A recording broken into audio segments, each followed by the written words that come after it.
बहुत समय पहले की बात है। एक छोटे से गांव में एक रहस्यमय जंगल था। जंगल में एक पुराना पेड़ बसी थी, छाव में आत्मा बसी थी। गांव वाले उस पेड़ की पूजा करते थे क्योंकि कहा जाता है कि वहां एक विशेष शक्ति बसती है। एक रात गांव का एक युवक राजा के यहाँ सोने की तलाश में जंगल चला गया। राजा के पास तो बहुत सारे सोने थे, लेकिन उसके दिल में एक अजीब सी चाहत थी जो उसे जंगल ले आया।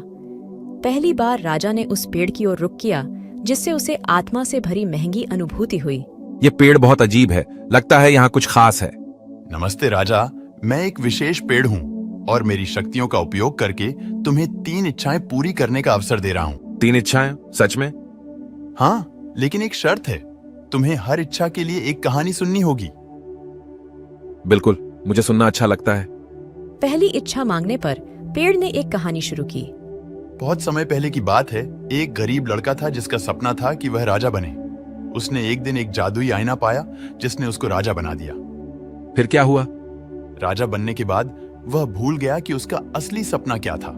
वह सिर्फ अपने आत्मसात की परवाह करने लगा और अपनी सच्ची खुशी खो बैठा। बहुत सच्ची कहानी है, लेकिन मुझे यह सीखने को मिलेगा क्या? इससे तुम सीखो कि सच्ची खुशी और संतुष्टि आत्मसात से नहीं, दूसरों की मदद करके प्राप्त होती है। राजा ने अपनी पहली इच्छा को पूरा किया और अब वह दूसरी इच्छा के लिए पूछने को उत्सुक था। पेड़ ने दूसरी कहानी कहना शुरू की। एक समय की बात है। एक युवती थी जो बहुत ही सुंदर थी। उसकी आंखों में एक अजीब सी चमक थी जिसने सभी को बहुत आकर्षित किया। एक दिन उसने देखा कि उसकी आंखों के सामने हर किसी की सच्ची भावनाएं दिखने लगी हैं। फिर उसने क्या किया? वह युवती ने अपनी आंखों की शक्ति का उपयोग करके लोगों की मदद करना शुरू किया। उसने दूसरों की भावनाओं को समझा और उनकी समस्याओं का समाधान निकाला। बहुत सुंदर कहानी है, लेकिन मुझे यह समझने में कुछ देर लगी। यह सिखाता है कि हमें कभी कभी खुद को छोड़कर दूसरों की जरूरतों को समझना और उनकी मदद करना बहुत महत्वपूर्ण है।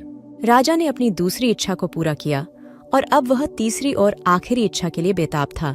तीसरी कहानी है एक युवक की जिसने अपने गांव को एक बड़े आपदा से बचाने के लिए अपना सब कुछ गवा दिया, लेकिन उसने कभी हार नहीं मानी और आत्मसमर्पण के साथ आगे बढ़ते रहे। फिर उसने आखिरकार अपने संघर्षों को जीता और अपने गांव को खुशियों से भर दिया।